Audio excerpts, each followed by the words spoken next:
Seguimos con Tu Negocio, Tu Marca.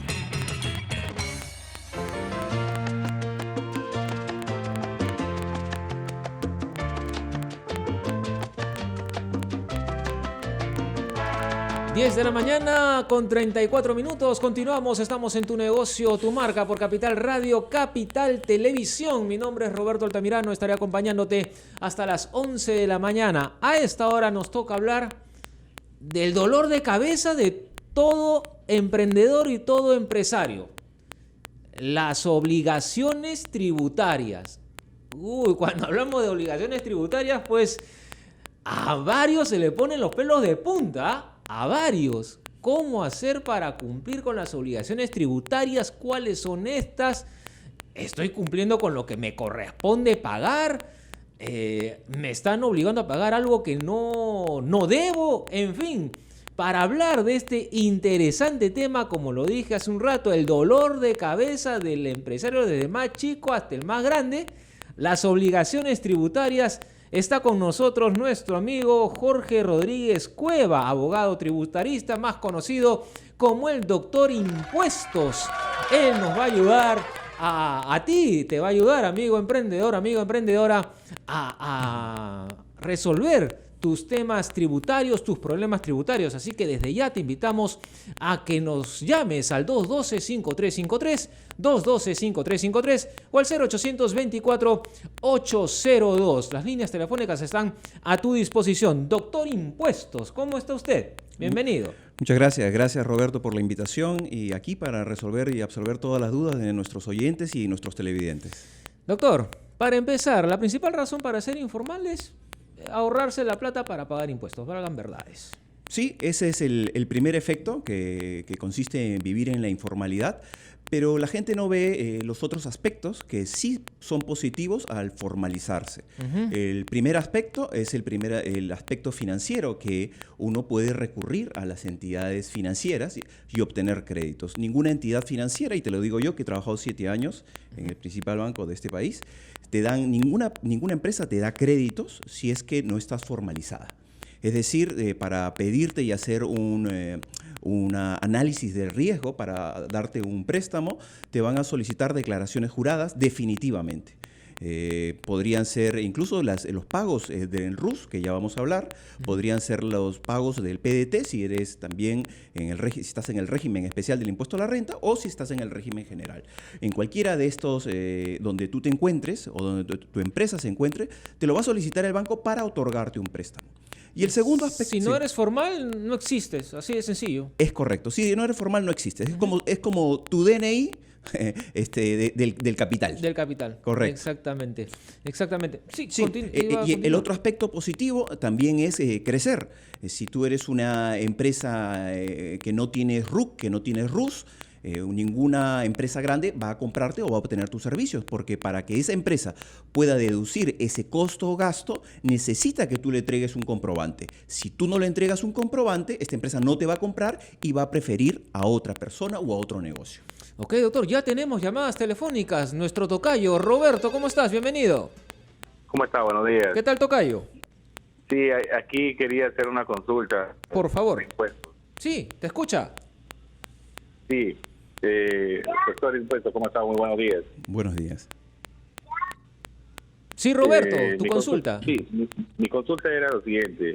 Yo tuve una empresa,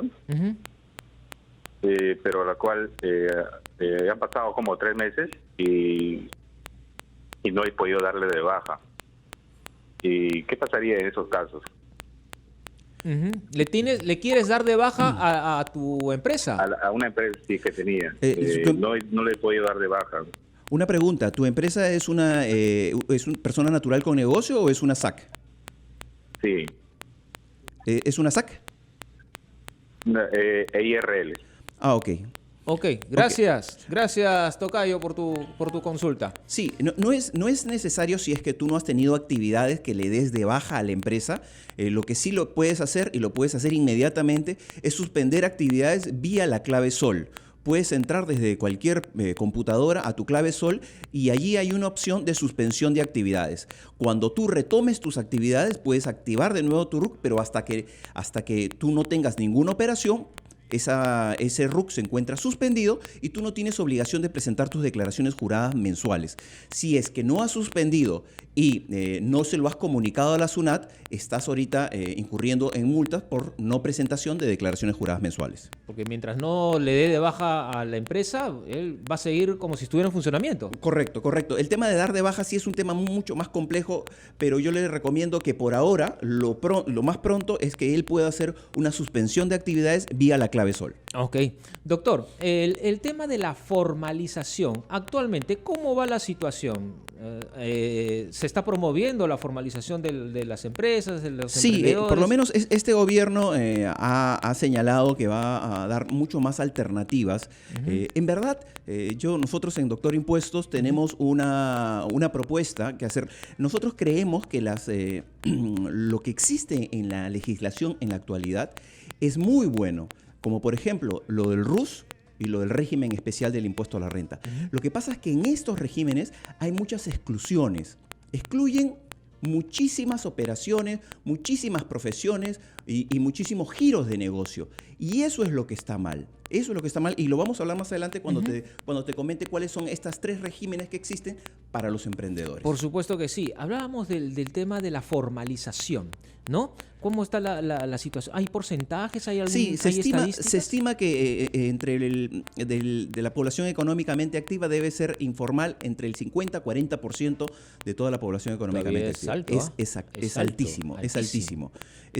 Y lo que se debe hacer, y este gobierno está tratando de hacer, es tratar de que todos aquellos informales se formalicen a un precio mínimo, o sea, que paguen lo mínimo, para ir llevándolos de la mano. Tú no le puedes decir a una persona que es informal que de la noche a la mañana va a pagar 28% del impuesto a la renta y 18% de IGB. No, es un crimen. Es un crimen. O sea, nadie quisiera formalizarse de plano de un día para otro de esa manera. Hay que ir llevándolos de la mano para que también es una parte de educar también, ¿no? Ir pagando los impuestos mensualmente. Y aparte de que, bueno, los emprendedores pues tienen una idea de que la SUNAT pues es el monstruo que te va a venir a comer, ¿no? Exactamente. No solamente los emprendedores, todos sí, creo todos, que creemos. Sí, efectivamente, todos. Entonces, creo que por ahí también va el tema. Exactamente. Por ahí también va el tema. ¿Cuáles son los principales impuestos que tiene que pagar un emprendedor? Correcto. Esto depende también del régimen en el cual estén. A ver, el primer régimen que tendría un emprendedor sería el régimen del RUS, o sea, el régimen único simplificado. Y en este solamente tiene que pagar una tasa fija mensual dependiendo de su nivel de ventas y de ingresos. Ya. Entonces, aquí te lo describo rápidamente. A ver, hasta 5,000 de ingresos mensuales, una empresa que esté en el RUS, que puede ser una persona natural o una EIRL. Alguien que tenga un pequeño negocio, una Un bodeguita. pequeño negocio, exactamente, que son los que se dirigen al cliente final. Ya. ¿Ok? Estos son hasta 5,000 soles mensuales, podrían pagar 20 soles, lo cual está muy bien, lo cual está perfecto. De 5,000 a 8,000 soles mensuales de ingresos, 50 soles. De 8,000 a 13,000 soles, 200 soles. De 13,000 a 20,000 soles mensuales, pagaría una cuota mensual de 400. Y la última es de 20,000 a 30,000 soles mensuales de ingresos, pagaría 600 soles. Esto incluye IGB y renta. Ajá. O sea, es una cuota mensual fija. Fija. No tienen que presentar ninguna declaración por la clave Sol ni nada, ni tendrían que presentar ninguna declaración jurada anual, ni ningún tipo de declaración. Es solamente el pago de la cuota que lo puedes hacer en cualquier banco. Tu pago es tu declaración, es pago y declaración. A eso le conviene a todo empresario, a toda aquella persona que recién va a empezar su negocio. Exactamente, Definitivamente. exactamente. Pero hay que hacer la aclaración, son para personas naturales y estas no profesionales. Y ahí comienzan las exclusiones. Ajá. Tenemos llamada telefónica. Luis, ¿cómo estás? Bienvenido. Pues buenos días, gracias por recibirme. Que una consulta, doctor. Mire, yo hace 3 años me quedé sin trabajo. ¿Ya? Y decidimos hacer una empresa familiar, yo trabajo en sistemas. Entonces, cuando me inscribí en el RUC, al SUNAT, me obligaron a ir al régimen general. Doctor, yo a veces facturo 3,000 soles, 2,000 soles, 5,000 soles, porque es una empresa familiar. Yo he terminado en estos últimos 3 años pagando más de moras y de multas porque yo no soy contable y me olvido prestar declaraciones juradas. Es más, el primer año que trabajé, mi papito estaba vivo, era contador, me presentaba las declaraciones, pero después regresé a Sunat y le digo, señorita, pero yo no facturo más de 4.000, 3.000 soles, ¿por qué me están obligando a llevar todos los libros, a contratar contador, a una serie de... O sea, me ponen igual que Nestlé, que Claro, que Telefónica, cuando mi nivel de facturación no era tanto. Luis, Esto que me ha obligado, y le voy a decir lo que he tenido que hacer. A mis hijos les he obligado a sacar recibos honorarios, y estoy a todas las empresas mandándoles recibos honorarios y tratando de no pasarme el límite para no pagar el impuesto de cuarto. Okay, Luis, eso es lo que Luis, nos obliga a la SUNAT. Eso es lo que nos obliga a la SUNAT, señor, y eso no es justo. A ver, Luis, Luis, una quédate un pregunta. ratito que acá el doctor Impuestos te va a hacer una consulta. Una pregunta, Luis. ¿Cuál es tu giro de negocio o el giro de negocio de la empresa? Sistemas, ese es consultoría de sistemas y está dentro del régimen general. Es injusto. Exactamente, y justamente eso es lo que te conversaba, las exclusiones. Esto es un tipo de asesoramiento empresarial y no podría estar dentro del régimen especial del impuesto a la renta, ni mucho menos dentro del RUS. Entonces, como te digo, en el régimen especial del impuesto a la renta es un régimen por el cual la empresa paga el IGB, como todas las empresas, pero en el caso del impuesto a la renta pagaría 1.5 de los ingresos netos. Entonces, el 1.5 ayuda muchísimo. ¿Por qué? Porque al final del año ya no tienes que regularizar como en el régimen general del impuesto a la renta.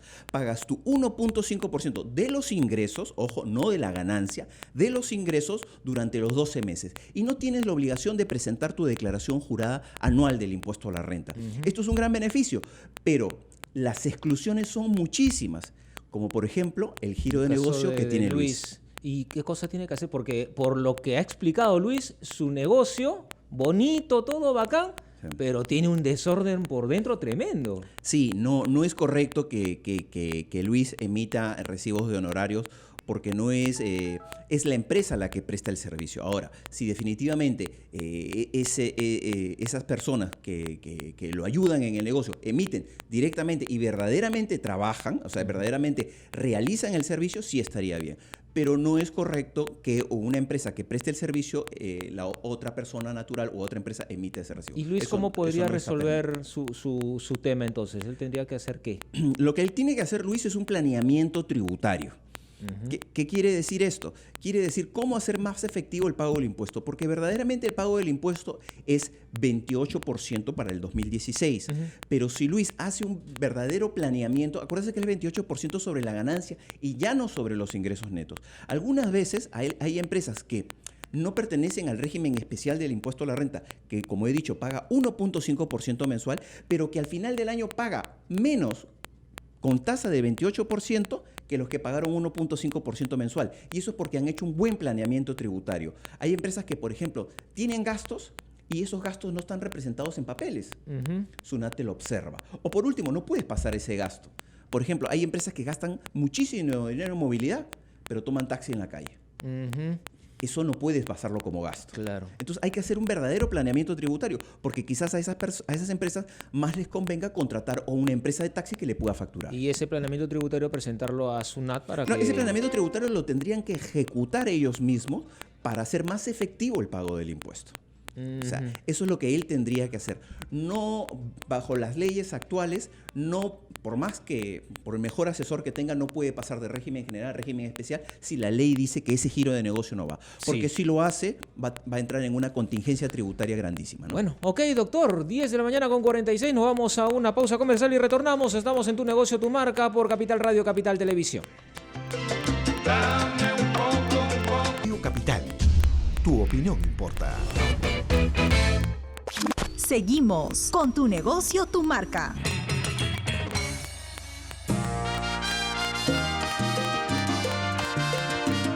10 de la mañana con 50 minutos. Entramos a la recta final del programa, los últimos 10 minutos conversando sobre las obligaciones tributarias para los emprendedores, nada más y nada menos que con el doctor Jorge Rodríguez Cueva, abogado tributarista, más conocido como el doctor Impuestos. Nos está hablando, doctor, sobre el tema de los impuestos que un emprendedor debe de pagar y nos habíamos quedado en el RUS. Correcto. Después tenemos el régimen especial del impuesto a la renta y es un régimen sobre todo dedicado a empresas que tienen una conexión directa con el consumidor final.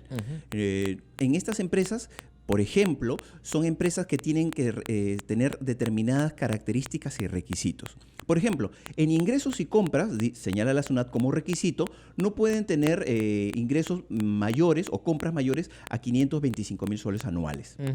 Otro, que en los activos fijos no puede superar 126.000 soles. Y otra que, por ejemplo, que los trabajadores no pueden tener más de 10 trabajadores. Si no cumples con estos 3 requisitos, no puedes pertenecer al régimen especial del impuesto a la renta. Tienes que cumplir con los 3. Tienes que cumplir con los 3 requisitos. Ajá. ¿Y esto para qué? Como habíamos dicho, para que tus obligaciones mensuales solamente sean pago de ILIGB y pago del impuesto a la renta. ¿A qué tasa? A la tasa del 1.5% mensual de los ingresos. Pero además, como conversábamos en el corte con Roberto, existen muchas exclusiones y ese es el principal problema que tenemos en el Perú con respecto a los regímenes. Por ejemplo, excluyen ¿a quién? A las actividades de asesoramiento empresarial. ¿A quién más? A las actividades de informática. A las actividades nuestro amigo Luis. Exactamente, como nuestro amigo Luis. A las actividades de contabilidad, a los veterinarios, a los médicos, a los doctores, a los abogados. Excluyen casi a todos. Ese es el problema de la norma y tiene que modificarse. Definitivamente. César de Trujillo, ¿cómo estás, amigo? Saludos a Trujillo, que está en sintonía de Capital Radio, Capital Televisión. ¿Cómo estás? ¿Cómo está? Muy buenos días. Buenos días, doctor. ¿Cómo Buenos están? días. Justo llamaba por el tema de, justo comentaste sobre el tema de formalización de los pequeños negocios. Yo quisiera hacer una consulta. ¿Cómo podríamos apoyar a la formalización, ¿no?, de estos negocios si evidentemente las instituciones financieras aún así apoyan a los negocios, aún no reportando al RUS, no reportando, no declarando a la SUNAT? Aún así las instituciones financieras apoyan a estos pequeños negocios. Entonces, ¿de qué manera se podría plantear ayudar a la formalización, ¿no?, con este tema si las entidades financieras aún así apoyan estos negocios? Ok. No sé si... Gracias. No sé si se podría dar respuesta. Gracias, César. Clarísima la pregunta. Sí, si me van a prestar plata igualito, ¿para qué me voy a formalizar? Exactamente. No conozco mucho de esos casos porque no sabría cómo una empresa presta a una persona natural o a una empresa que no tiene actividades. Eso es un poco difícil, excepto que sea un crédito hipotecario y que pongan como garantía otro bien. O un crédito personal. Sí, exactamente, porque en riesgos en los bancos lo que analizan y lo más importante es el flujo de efectivo. ¿Cómo podrían analizar el flujo de efectivo si no tienen tus declaraciones juradas? Me parece un poco difícil. Ahora, En todo caso, doctor, esa es una manera de sacarle la vuelta, pues, ¿no? Claro, no me formalizo porque, bueno, tengo que pagar impuestos, pero el banco me puede prestar si yo voy como persona natural y me presta plata. Claro que se arma un quilombo ahí con la empresa, ¿no? Y además tampoco el banco no es su giro de negocio hacerse de inmuebles. Por lo general, te lo comento porque te digo que yo trabajo muchos años en banco. Claro. Los bancos, al hacerse de una cartera pesada, lo primero que hacen es venderla. O sea, no se quedan con los inmuebles porque no es su giro de negocio y también malogran sus estados financieros. Entonces, aquí, ¿cuál sería nuestra propuesta? Nuestra propuesta sería que haya una exoneración de una base grande para las empresas y personas naturales que, por ejemplo, tengan ingresos menores. Doy un número que se me ocurre, que se puede tratar. Pero, por ejemplo, 200.000 soles de ingresos anuales. Ya. Que no pague nadie impuestos, los que ganen menos de 200.000 soles anuales en ingresos, que no paguen impuesto a la renta. Eso para mí sería una idea de formalización. Y poco a poco ir llevándolos, ir subiendo la tasa de 0, vamos subiendo 1, 5, e ir subiendo progresivamente. ¿Por qué? Porque una vez que tú le digas al emprendedor o a la persona natural que tiene también negocios que no va a pagar impuestos, todos van a querer formalizarse. Claro. Y después lo vas llevando de la mano, enseñándoles y educándoles a pagar sus impuestos. Eso es lo que hace falta aquí, precisamente. Eso es lo que hace falta aquí. María Elena, ¿cómo estás? Desde Pueblo Libre. Buenos días, ¿qué tal? Bienvenida. Sí, gracias. Mire, yo soy una profesora de inglés que ha empezado a dar clases así particulares, ¿no? Entonces yo me manejo recibo por honorarios. Tengo en realidad no es mucho, más o menos unos 800 soles mensuales es mi fijo, pero estoy pensando como formalizarme y hacer como campañas, o sea, formarme ya como una empresa de enseñanza de inglés. Entonces, quería preguntar, mi público es generalmente profesionales, o sea, no enseño a todo el mundo, es profesionales que quieren mejorar es básicamente inglés comercial, ¿no? Ya. Y lo hago como tutoría, o sea, no tengo grupos. Entonces quiero saber primero, o sea, cuáles son mis opciones, qué puedo hacer. ¿Tú quieres formar como una especie de un centro de estudios? Sí. Ok. Aquí el doctor Impuestos te va... Porque fíjese, hay muchas academias donde yo he visto que son norteamericanos los que dirigen y no es una academia, digamos, masiva, sino lo que hacen es ofrecen clases, por ejemplo, envían profesores para clases privadas a los bancos, pero ellos son los que manejan los contratos. Ok, Marilena, gracias. El doctor Impuestos te va a brindar un asesoramiento. Sí. Bueno, en el caso de la señora, en este caso ya ella está formalizada porque al dar recibos por honorarios para la SUNAT y para la ley, ella ya está formalizada. Ahora, ella lo que pregunta es cómo hacer como para poner, entre comillas, una empresa. Yo no sé si le convenga mucho financieramente hablando al hacer finalmente los números, porque las tasas de personas naturales son mucho menores a las tasas de personas jurídicas. Eso como número uno. Como número dos... en todo caso, ella tendría que evaluar, sacar sus cuentas, números más y menos. Lo que se le llama sacar números, ¿no? Hacer números para saber si verdaderamente en tu proyectado de ingresos más te conviene seguir como persona natural y emitir recibos por honorarios o pasar a formalizar como una empresa. Ahora, ¿por qué te digo que las tasas son mucho menores como persona natural que como persona jurídica? Ahora, si verdaderamente tú dices, no, yo ya no quiero, yo quiero vender una marca, bueno, podrías hacer una marca, registrarla en Tindecopy y publicitarla como tu marca y emitir recibos por honorarios. En eso sí tampoco no hay ningún problema. Ahora, si verdaderamente dices, no, yo ya no quiero emitir recibos por honorarios, bueno, tendrías que crear una empresa que podría ser una SAC o una IRL y entrar al régimen especial del impuesto a la renta. En ese caso, podría hacerlo y poder emitir ya en ese caso facturas. O sea, tiene ahí tres alternativas. Ahí tiene tranquilamente mi querida Marielena. Correcto. Javier, desde Los Olivos, ¿cómo estás? Aló, buenos días. ¿Qué tal, hermano? Quería hacer una consulta. Yo tengo una empresa, una pequeña empresa dedicada al rubro de la construcción. ¿Ya?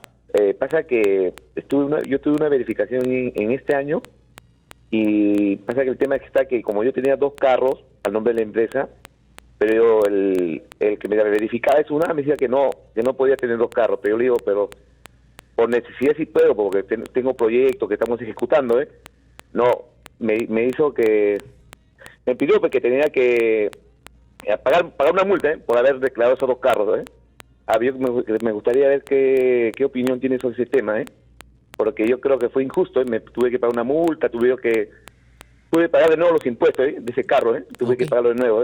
Ok, vamos a ver si ha sido justo o injusto, doctor Impuestos. Sí, efectivamente, existe una norma en la ley del impuesto a la renta y en su reglamento que señala que por un nivel de ventas menor, ahorita no recuerdo el monto, pero no podría tener más vehículos, 1 o 2, dependiendo del nivel de ventas. En su caso, me imagino que SUNAT habrá visto su nivel de ventas y ha dicho que esa compra de ese vehículo no puede ser deducida como gasto. Al sacarlo de su gasto, obviamente en ese año tiene un mayor ingreso y por lo tanto SUNAT le ha emitido seguramente una resolución de determinación por el impuesto que falta pagar, y cuando SUNAT emite una resolución de determinación por ese impuesto que falta pagar, para las empresas tienes también una multa que es igual al 50% del tributo dejado de pagar. Entonces, obviamente se ha perjudicado. Habría que analizar el nivel de ventas, no tenemos ese dato, para ver si verdaderamente fue injusto o no injusto. Pero lo que yo le digo es que todas las resoluciones, tanto de SUNAT, de determinación, resolución de multa u órdenes de pago, son impugnables en primera instancia ante SUNAT y en segunda instancia ante el Tribunal Fiscal. Mientras permanezcan impugnadas, SUNAT no puede ejecutar coactivamente esa deuda. Y eso es importante que lo sepa. Muchísimas gracias, doctor Rodríguez Cueva, por su presencia aquí. El tiempo se nos ha ido, pero volando. Lo comprometemos a que regrese porque temas tributarios los problemas tributarios que tiene la gente, ya usted lo ha podido comprobar. Con todo gusto, Roberto, y ya saben nuestros oyentes y nuestros televidentes que pueden comunicarse con Doctor Impuestos, por supuesto, al 475-1153, y pueden añadirnos en el Facebook, en nuestra página del Facebook, que ya tenemos 24.200 amigos. Que pueden añadirse en el Facebook. Búsquennos como Doctor Impuestos, la palabra completa doctor sin abreviaturas, Doctor Impuestos. Muchas gracias, Roberto, de nuevo por la invitación. Gracias y esperamos contar con usted en una próxima oportunidad. Muchas gracias. Muy amable, 11 de la mañana con 1 minuto, ya viene La Ley es la Ley con el doctor Roberto Miranda. Permiso, buen día.